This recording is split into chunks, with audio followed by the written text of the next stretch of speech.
ये आकाशवाणी पटना है। अब आप अभिषेक दास से प्रादेशिक समाचार सुनिए। पहले मुख्य समाचार। कोरोना के बढ़ते प्रसार को रोकने के लिए पूरे प्रदेश में आज से लॉकडाउन शुरू। 16 दिन की पूर्णबंदी के दौरान आवश्यक सेवाओं को छोड़कर सभी गतिविधियों पर रोक। प्रदेश में कोविड-19 संक्रमितों की संख्या बढ़कर 20,173 हुई। अब तक 174 लोगों की हो चुकी है मौत। बहुचर्चित महादलित मिशन घोटाले में भारतीय प्रशासनिक सेवा के वरिष्ठ अधिकारी एसएम राजू सहित 10 आरोपियों के खिलाफ प्राथमिकी दर्ज। और बाढ़ के पानी के दबाव के कारण छपरा सत्तरघाट मुख्य पथ पर 30 फीट सड़क हुआ ध्वस्त, आवागमन बाधित। अब समाचार विस्तार से। राज्य में कोविड संक्रमण के बढ़ते खतरे को देखते हुए आज से लॉकडाउन प्रभावी हो गया है। 31 जुलाई तक चलने वाली 16 दिन की इस पूर्णबंदी के दौरान सभी सरकारी कार्यालय, निजी कार्यालय, प्रतिष्ठान, शैक्षणिक संस्थान और धार्मिक स्थल बंद रहेंगे। वहीं सामाजिक, राजनीतिक, सांस्कृतिक और खेल गतिविधियों के आयोजन पर भी रोक रहेगी। एक रिपोर्ट।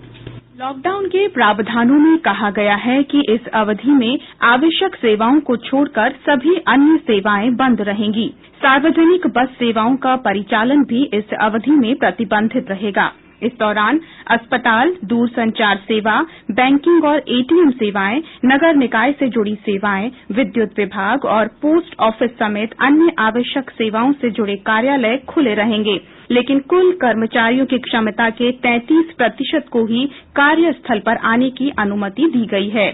फल, सब्जी, मांस, मछली और अंडे की दुकानें सुबह और शाम के समय एक निश्चित अवधि के लिए खुले रहेंगे। वहीं डेयरी और किराना दुकानें पूर्व की तरह खुलेंगी। दवा दुकानें, पेट्रोल पंप और एलपीजी गैस एजेंसी को लॉकडाउन के दायरे से बाहर रखा गया है। इलेक्ट्रॉनिक तथा प्रिंट मीडिया समेत अन्य आवश्यक और आपात सेवाएं चालू रहेंगी। आकाशवाणी समाचार के लिए पटना से सविता पारीक। केंद्र सरकार के दिशा निर्देशों के अनुरूप रेलवे और हवाई सेवा पर रोक नहीं लगाई गई है। टैक्सी और ऑटो रिक्शा का परिचालन जारी रहेगा, जबकि लोग अपने निजी वाहन से अति आवश्यक काम होने की स्थिति में ही बाहर निकल सकते हैं। एक जिले से दूसरे जिले में जाने के लिए ई पास लेना आवश्यक होगा। लॉकडाउन में सामानों के परिवहन पर रोक नहीं रहेगी। ई कॉमर्स और निजी सुरक्षा एजेंसियों की सेवाएं भी जारी रहेंगी। ग्रामीण क्षेत्रों को लॉकडाउन से छूट दी गई है। लॉकडाउन में आतिथ्य सेवा से जुड़े होटल और लॉज जैसे प्रतिष्ठानों को भी खोलने की अनुमति दी गई है। वहीं रेस्तरां, भोजनालय और ढाबे से होम डिलीवरी की सुविधा मिलती रहेगी। निर्माण कार्य से संबंधित गतिविधियों को भी लॉकडाउन से छूट दी गई है। खेती बाड़ी से संबंधित कार्य और खाद बीज की दुकान के अलावा पशु आहार से जुड़े दुकान भी खुले रहेंगे। गैराज, मोबाइल मरम्मत और अन्य संबंधित दुकानों को खोलने के लिए प्रशासन से अनुमति लेनी होगी। प्रदेश में आज से प्रभावी हुए लॉकडाउन के बीच भी सरकारी प्रारंभिक स्कूलों में नामांकित सभी बच्चों के परिजनों को मध्याह्न भोजन योजना के तहत अनाज का वितरण जारी रहेगा। शिक्षा विभाग के मध्याह्न भोजन योजना के निदेशक कुमार रामानुज ने इस संबंध में सभी जिलों को आदेश निर्गत कर दिया है। प्रदेश में कोविड-19 संक्रमितों की संख्या बढ़कर 20,173 हो गई है। पिछले 24 घंटों के दौरान 1,320 नये मामलों की पुष्टि हुई। स्वास्थ्य विभाग की ओर से जारी बुलेटिन में कहा गया है कि अब तक सबसे अधिक 2,501 मामले पटना में दर्ज किए गए हैं। वहीं भागलपुर में 1,259, बेगूसराय में 1,002, मुजफ्फरपुर में 900 और सीवान में 856 मामलों की पुष्टि हुई है। इधर प्रदेश में कोविड-19 से मरने वालों की संख्या बढ़कर 174 हो गई है। स्वास्थ्य मंत्रालय द्वारा जारी बुलेटिन में कहा गया है कि पिछले 24 घंटों के दौरान 14 लोगों की मृत्यु हुई है। वहीं अब तक 13,533 रोगियों को उपचार के बाद छुट्टी दी जा चुकी है।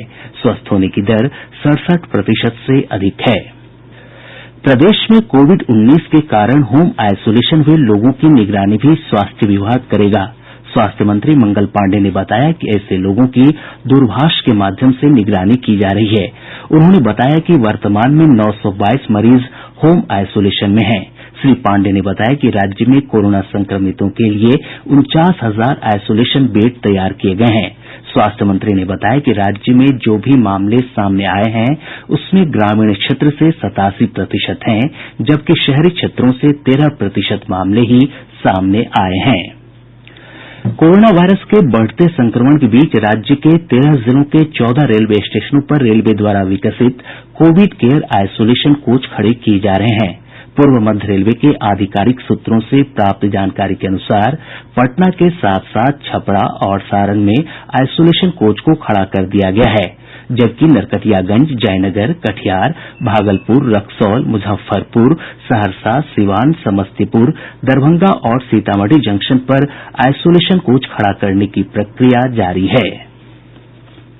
पूर्व मध्य रेलवे के समस्तीपुर रेल मंडल के कर्मचारियों के कोरोना संक्रमित पाये जाने के बाद रेलवे सुरक्षा बल आरपीएफ ने 55 साल से अधिक उम्र के जवानों को यात्रियों की भीड़ वाले स्थानों पर ड्यूटी नहीं लगाने का आदेश दिया है।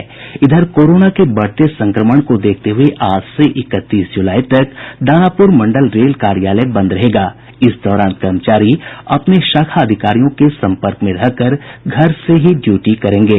इस बीच पटना के फुलवारीशरीफ स्थित महावीर कैंसर संस्थान में ओपीडी और आपातकालीन सेवाओं को 19 जुलाई तक बंद कर दिया गया है। वहीं पटना स्थित आरएमआरआई के 9 लैब टेक्नीशियन के कोरोना संक्रमित होने से संस्थान में अगले 3 दिनों तक जांच नहीं होगी। पटना में कोरोना मरीजों की बढ़ती संख्या को देखते हुए 114 कंटेनमेंट जोन बनाये गये हैं। पटना सिटी अनुमंडल में 23, पटना सदर में 38, दानापुर में 38, पालीगंज में 8 और मसौढ़ी में 7 कंटेनमेंट जोन बनाये गये हैं। इन क्षेत्रों से लोगों के बाहर निकलने पर पूरी तरह प्रतिबंध है। जिला प्रशासन ने इन क्षेत्रों में ऑटो रिक्शा और टैक्सी के परिचालन पर पूरी तरह से प्रतिबंध लगा दिया है। बिहार राज्य प्रदूषण नियंत्रण परिषद कोविड कचरे के निपटारे की जांच करेगा। पीपीई किट, ग्लव्स और मास्क का ठीक से निपटारा नहीं होने की शिकायत मिलने के बाद बोर्ड ने एक टीम का गठन किया है। यह टीम पीएमसीएच, एनएमसीएच और एम्स सहित उन सभी अस्पतालों का दौरा करेगी जहां कोविड मरीजों का इलाज हो रहा है।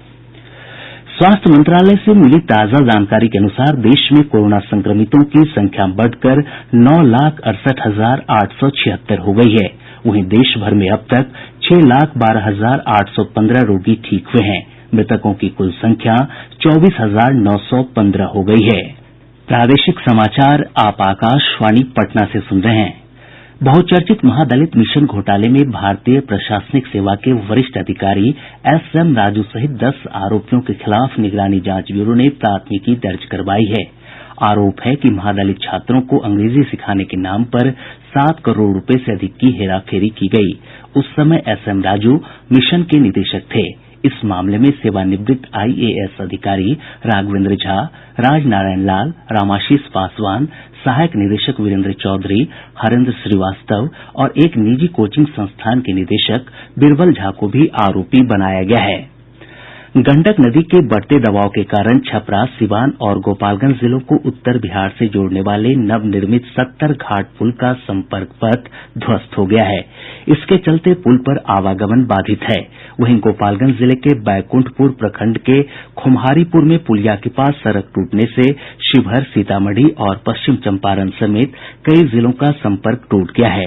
इस बीच पथ निर्माण मंत्री नंदकिशोर यादव ने कहा है कि विभाग के इंजीनियर क्षतिग्रस्त भाग को ठीक करने में जुटे हैं और इसे 2 से 3 दिन में ठीक कर लिया जाएगा। वहीं सीतामढ़ी जिले के बाजपट्टी और मधुबनी के मधवापुर में राष्ट्रीय राजमार्ग पर बाढ़ का पानी फैलने से आवागमन बाधित हो गया है। इस बीच खगड़िया जिले के बेलदौर प्रखंड की लाखों की आबादी कोसी नदी की चपेट में आ गई है। सैकड़ों एकड़ जमीन में लगी फसल क्षतिग्रस्त हो गई है। वहीं कटिहार जिले के कदवा, आजमनगर, बलरामपुर, बारसोई, प्राणपुर और डंडखोरा प्रखंडों में बाढ़ के पानी के प्रवेश कर जाने से लोगों को भारी परेशानियों का सामना करना पड़ रहा है।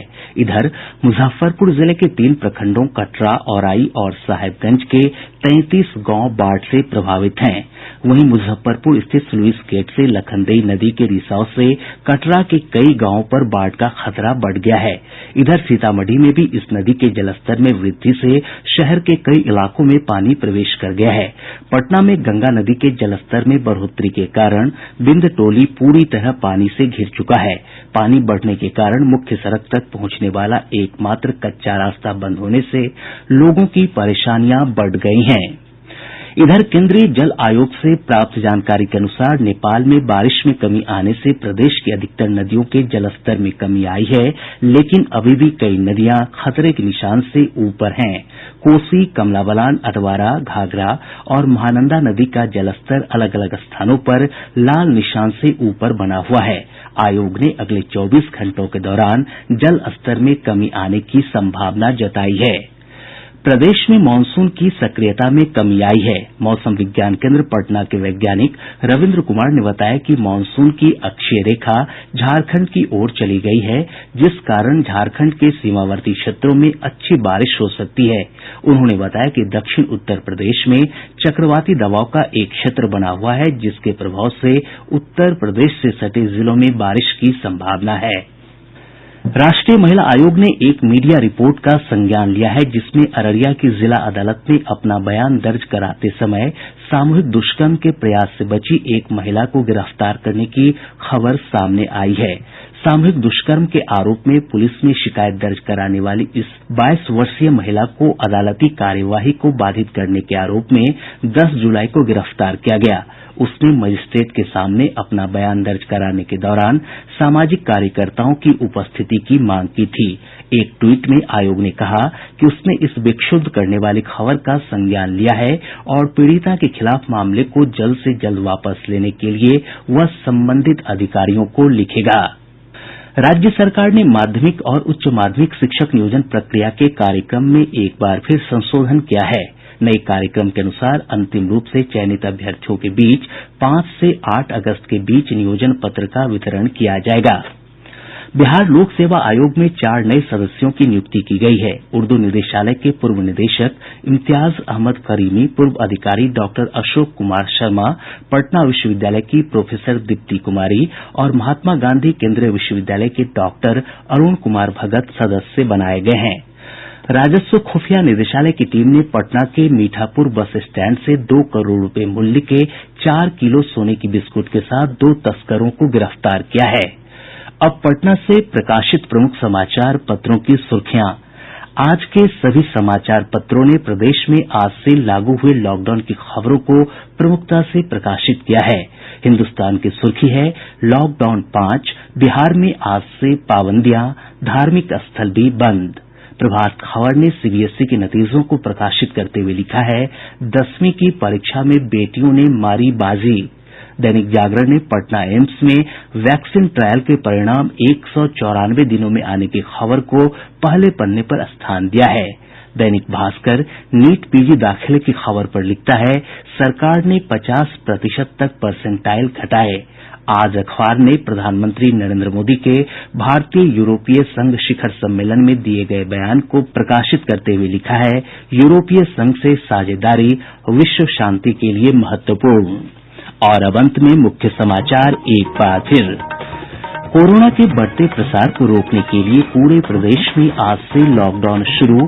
16 दिन की पूर्णबंदी के दौरान आवश्यक सेवाओं को छोड़कर सभी गतिविधियों पर रोक। प्रदेश में कोविड-19 संक्रमितों की संख्या बढ़कर 20,173 हुई। अब तक 174 लोगों की हो चुकी है मौत। बहुचर्चित महादलित मिशन घोटाले में भारतीय प्रशासनिक सेवा के वरिष्ठ अधिकारी एसएम राजू सहित 10 आरोपियों के खिलाफ प्राथमिकी दर्ज। और बाढ़ के पानी के दबाव के कारण छपरा सत्तरघाट मुख्य पथ पर 30 फीट सड़क हुआ ध्वस्त, आवागमन बाधित। इसके साथ ही आकाशवाणी पटना से प्रसारित प्रादेशिक समाचार का ये अंक समाप्त हुआ। घर में रहिए, सुरक्षित रहिए और सुनते रहिए आकाशवाणी।